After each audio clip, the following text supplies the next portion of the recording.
Adrenaline Fitness and Showcase Sports presents 3 Rounds with Dan Russelman.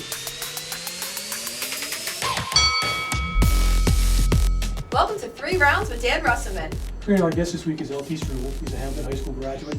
Went on to play baseball collegiately at a couple different levels. Was drafted by the New York Mets. Played in their system for a couple of years. He's back in town in Hamilton. He runs elite athletic training where he's working with young athletes to develop their potential. Wow, he sounds really cool. I mean, from chasing his own dreams to now helping kids chase theirs. It's incredible. We'll be back after this. Looking to buy or sell your home? Buy with Burn, sell with Burn. 856-524-2927. Call Dave Birnbaum for all your real estate needs. If you're looking for a little different vibe, off the beaten path, make your way to the original Piccalilli Inn. For almost 100 years, the same Pick family is carrying on the legacy of good food and great cheer. Ice-cold craft beers, award-winning wings you've got to try, and home-style comfort food the whole family will love. Whether it's date night, watching the game, or a special occasion, we can't wait to serve you. Fun, authentic, nostalgic, and memory-making. Take a trip to the Pick. Welcome back to 3 Rounds. Joining us this week is LT Struble. Thanks for coming in. Thanks for having me. LT, let's jump right in. I mean, tell the folks what you do in the sports world. So over in the White Horse Pike, we have elite athletic training. We do a lot of baseball and softball training. We also have travel teams for baseball.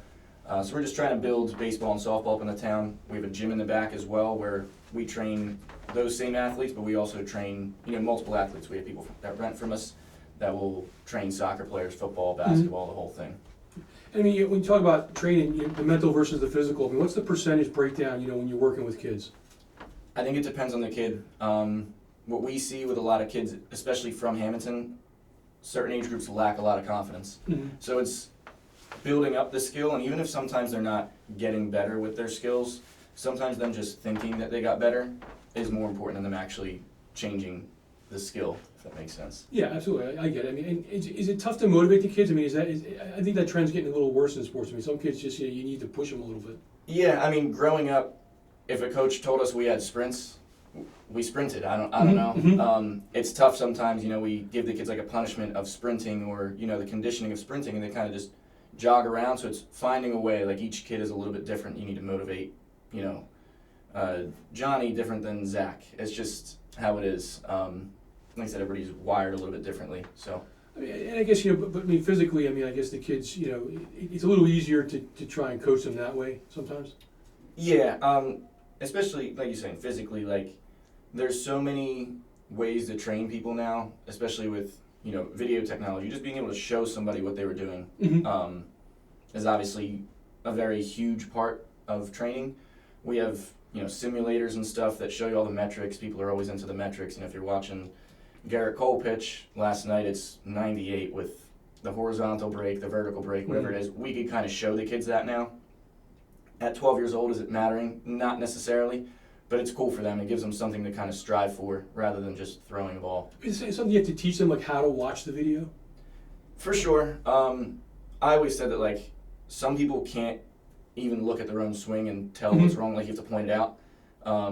Some people, I could show them a video and they'll point out stuff that I didn't even say yet. And, that's cool that they could start to recognize what they're doing before I even say it.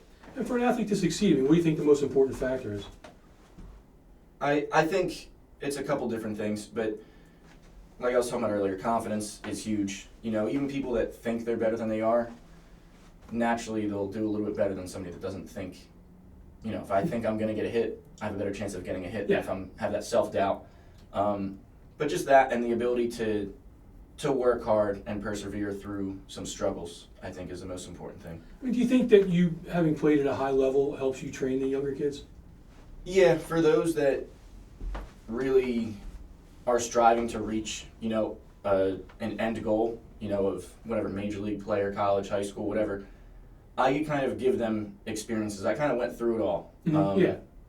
My brother, we covered all of college baseball between junior college, D3, D2, D1. We were at all 4 between the two of us. My dad's coaching at Stockton now. So, we have a coach that's doing it now. So I think just between that and the staff that we have over there, they've kind of all done it. We could kind of, if a kid comes up to us with a problem, oh, listen, that happened to me when I was, 15. Mhm. This is what I did. Maybe we'll try it. So I think that we do a good job of that. I mean, move some different. I mean, you played in the Mets organization. How fun was it kind of to watch that little spurt and that run they put on this year? Honestly, I'm not a Mets fan, so I know you're not. It worked out. What was cool was there was a couple kids that I played with that were up there. Francisco Alvarez is probably the most passionate player Mhm. that you could watch now. Him, Harper is very passionate. There's a lot of Phillies guys that are. But he struggled towards the end of the year. He had a couple big hits Yeah. against the Phillies, which, it stunk. But at the same time, I was like, it's cool seeing somebody that I played with and kind of grew with in the minor leagues succeed at that level. Brett Beatty was another one we talked Mhm. about. He was hurt, but, I know they have Vientos now, but Yeah, first base might open up. We don't know what's going to happen with Alonso. absolutely. We'll see. So, I don't know. Hopefully Beatty could get back up there. He's a good dude. And what's your best memory playing pro ball? Honestly, I think it just seems ridiculous, but we laugh about it all the time. The first day down there, when we had to actually do something, we got blood work done in the morning, we got the physicals done, we had to go to the field and stretch. I thought I was going to pass out. It was so hot. Again, they took blood, so it felt like I was really weak, and we're literally just stretching. We're doing our agilities, our high knees, and I'm going, and I'm like, they're going to release me if I pass out. I can't pass out. So I happen to know somebody, 2 people down, and I'm like, how do you feel? And he's like, I feel like I'm going to pass out. And I was like, all right, I'm not the only one, but, right there, I talk about it all the time. That was scary. I was like, if I pass out, I don't know, they might just let me go right now. Yeah, absolutely. And everybody thinks their kid's going to be the next, superstar, next NBA player, next Major League Baseball player. What does it really take to get to the show? I mean, to get to that level? It's so tough because, I like to think I was close, Mm-hmm. I was getting paid to do it, but I wasn't, I wasn't on TV every night. And that was from the time I was, 7 or 8. I was swinging every day, I threw every day, I fielded every day. I wish I had gotten into working out earlier. I probably didn't really start until I was 12 or 13. Mm-hmm. I wish I just a little bit earlier on, nothing crazy.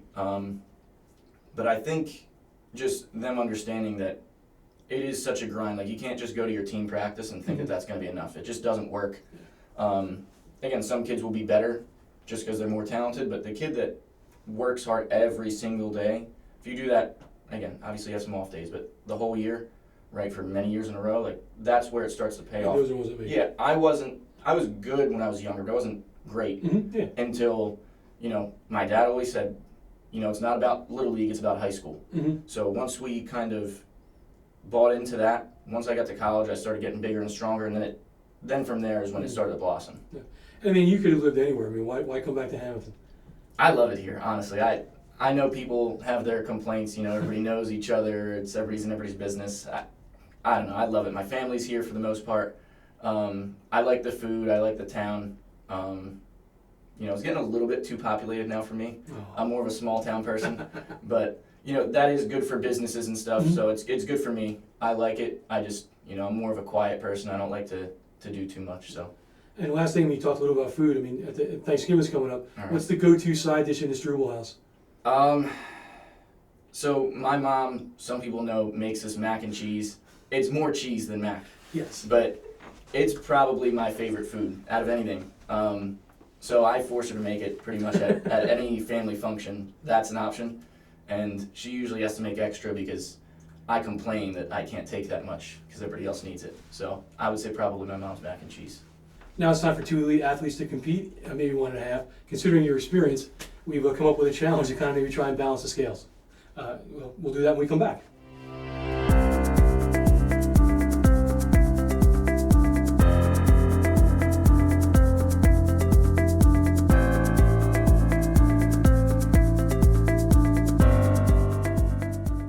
Frustrated and confused when it comes to your child's education? I needed that burden lifted from me. I needed a lifeline. Huntington was that lifeline. I know my child's future is bright. Huntington gets results. 1-800-CAN-LEARN.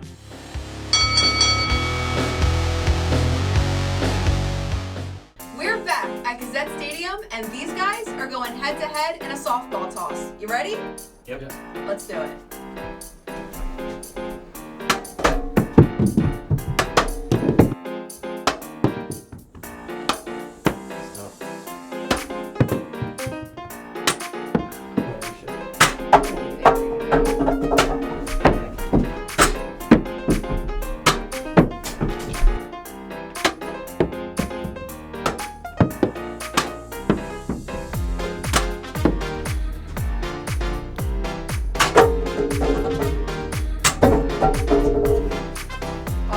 in a close 1-ball victory. Our winner is Dan.